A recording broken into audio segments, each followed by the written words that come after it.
let's talk about one of your most memorable roles, which was Florence Johnson on the Jeffersons. Yeah. You were fantastic, but did I hear that you were working for United Airlines at the time of you getting the show and doing the show? I had been with United for 11 years. What?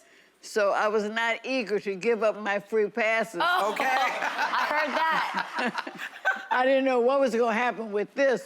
It was nice, but I didn't know it was gonna last. Of course, and it's still running. Oh, That's wow. amazing, amazing. Okay, so what made you decide to quit? Well, one of the producers, Mickey, Nichols, Ross, and West, and Mickey was one of the producers, and he came and he said, "Do you still have that job?" I said, "Yes, you ain't told me nothing to make me quit. You got something to tell me?" So he said, "Well, we thought you might be tired." I said, "No, I'm not tired." You know, because you're off about 5 months during hiatus. Yep. And I said, I could be working at United. Right.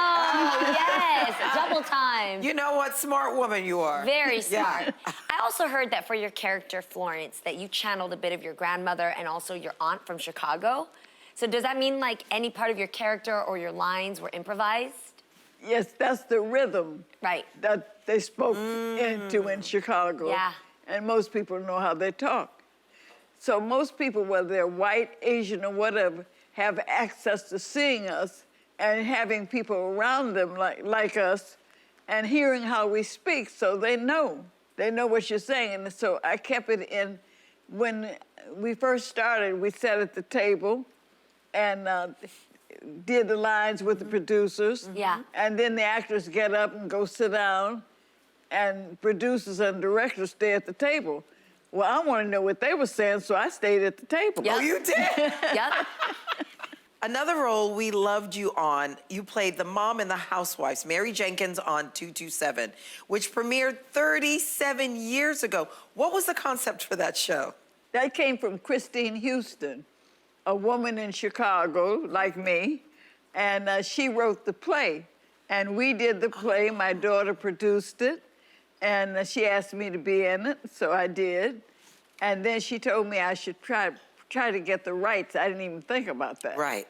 But I did go to Christine and say I would like the rights, and she said, well, now I gave them to Roy Campanella Jr., so she said, I'll give them to both of you.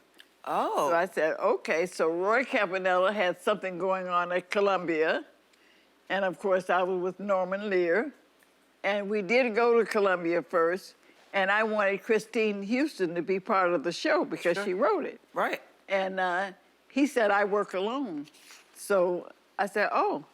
So I went outside, I said, well, he'll be working alone because he will not be working on 227. Spicy one. That's amazing. Norman Lear approached me at the studio, and he said, I hear you have a great show over there. I said, I do. He said, well, I want to see it. I said, well, you better come tomorrow because we're closing. And wow. Now I had invited him a long time ago, but he didn't come, so I didn't think about it anymore. Brandon Tartikoff from NBC came, and he liked it. And Scoey Mitchell is the one who brought him in. And then Norman came. He said, call my office. I did. And him and his wife and some of the staff came. And they had to sit way in the back because we were packed. And after the show, he said, well, what are you doing? Have you talked to him? I said, I'm talking to Columbia. He said, have you signed anything? I said, no, because they haven't got around to talking about no money. Right. So he said, well, call my office.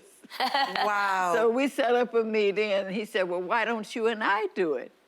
I said, that sounds like a winner. I'm already over here. Right. And so that's what we did. We ended up doing. I didn't know you could give the rights to two different people. And I can't remember, you remember all those names. Right. I don't even know what I had for breakfast yesterday. Yeah. And you remember all that. Now, I want to ask you, how did you know that Regina King was the right actress to play your daughter? Not only did she look like, have a look like Hal Williams. There she is. There she is. That's my baby. Aww. I love, not only that, she was a professional when she came to the play. She was in the play. but she wasn't my daughter in the play. Oh. She was a little girl down the street who plucked my nerves all the time.